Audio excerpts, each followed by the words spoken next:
Hello, my beautiful light brights. For those of you who do not know me, my name is Noire. I'm a half Italian, half Canadian drag queen living in Belgium.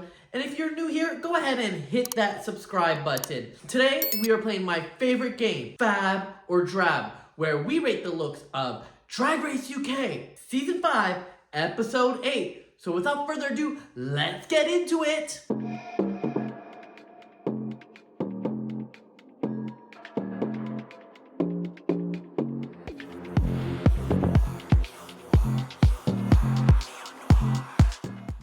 This week's runway theme is Drag Family Resemblance, where they have to make over themselves and a random partner working at an LGBT hotline.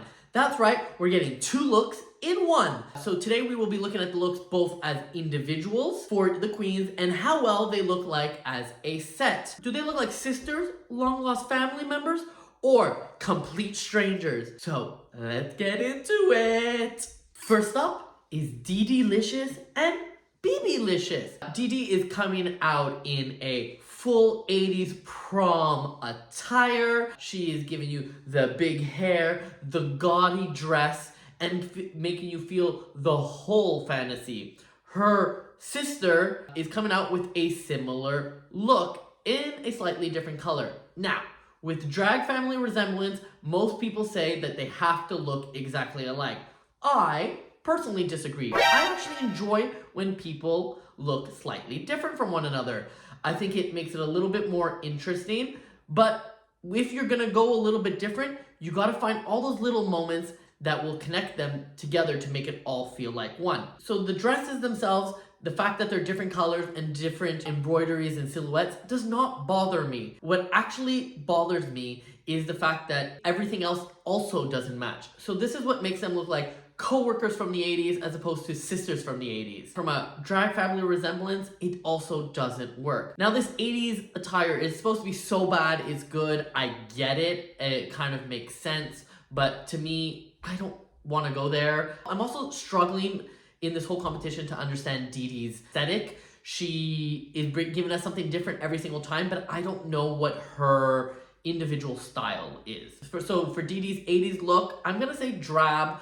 I feel like we've seen this old school thing done a lot, and it's not particularly done well. In terms of family resemblance, I'm also gonna have to give it a Drab. If they kept the same dresses, even if they don't match, but just did different hair so that hairs match, the shoes match, all the accessories match, then it would have worked. Because actually, if you look at the individual mug and makeup, Dee Dee did an excellent job.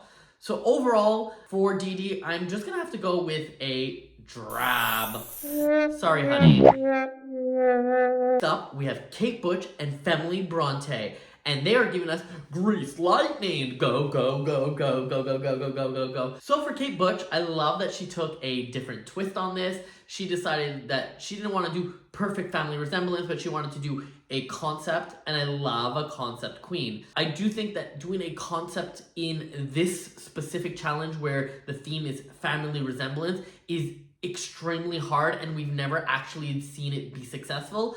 And yet again, here, I don't think it's that successful either. Individually, they look fine. Kate has never been the looks queen, so this is very much in her aesthetic, but they really don't match at all. One's wearing polka dots, the other one's wearing jeans. Yes, they have matching jackets, but they have different hair, they have different colors.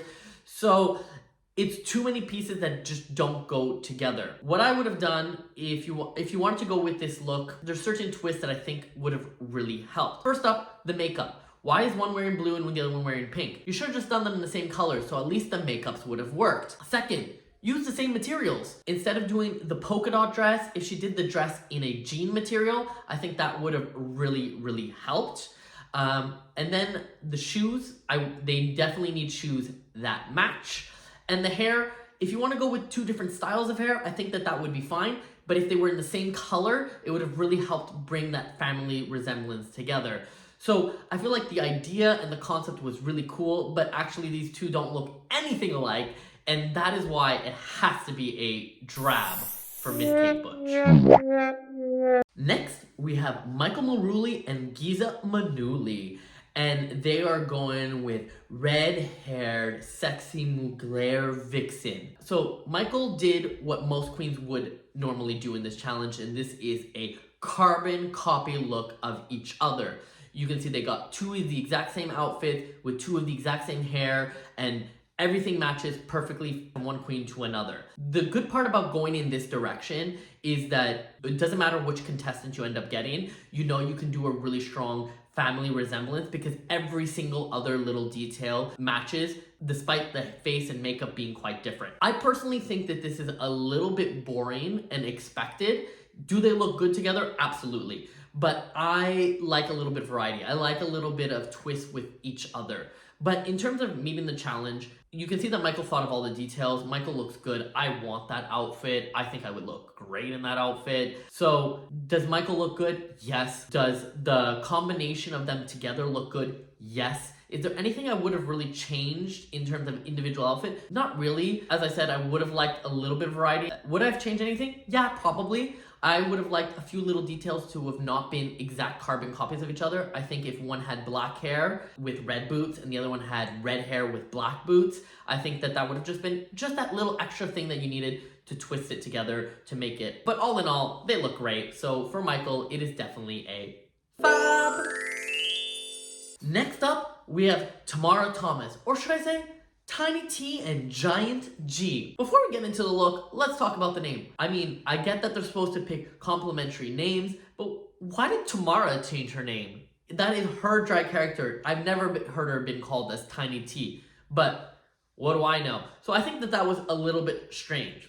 Anyway, but that's just the name. Moving on to the actual look. They look great together. They're doing this whole black and white Chanel-inspired fantasy. I like that they are similar but different. You can see that the hairs were made together but in opposite color combinations. The Chanel-inspired suits were different color combinations. And boy, did she get lucky that she got a dark-skinned contestant, because actually that played up that black and whiteness so well, because you got Tamara that's tall, white with a black tweed suit, and the short female model with dark skin and a white suit. They played off of each other beautifully. On top of it, when they were on the runway, they were selling it. They had this like little choreographed runway. They looked so good together. So honestly, it was smart. It was smartly done. It all looks good, and the hair, and it all looked good. So all in all, for Tamara, it's gonna have to be a FAB.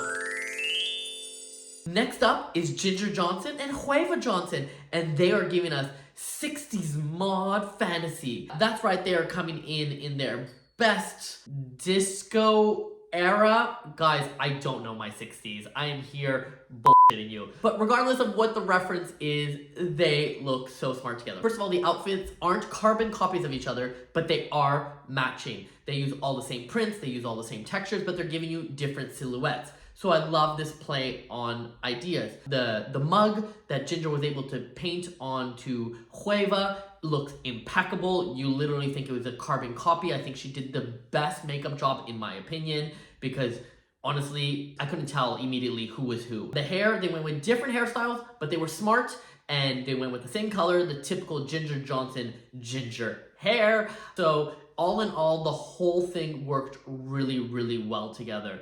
So for Ginger Johnson, it is gonna have to be a FAB. And that is it for this week's episode. I know, so few runways, so few queens. We are getting to the end, you guys. But who had my drab of the week? Well, my drab of the week has to go to Kate Butch. Ultimately, it wasn't very fashion, and more than that, it also wasn't family resemblance. Sorry, Kate Butch, you had such a high last week, but this week it is a drab of the week for you. But enough about the bad, what about the good? Who had my FAB of the week? Well, my FAB of the week has to go to Ginger Johnson. That is right, I love Ginger. She was able to carbon copy that mug onto another person, which I think is really, really difficult. On top of it, the outfits were perfectly in line with each other without being carbon copies, and it looked like they were having fun and selling it. So Ginger Johnson definitely had my FAB of the week. So that is it for this week's episode. I hope you guys are enjoying this series. If you are, go ahead and leave a comment down below and let me know if you agree or disagree with my comments. And while you're there, go ahead and hit the like and subscribe button, because I am trying to get to 1,000 followers by the end of this series. On that note, my name is Noire, and I'll see you next week. Bye-bye.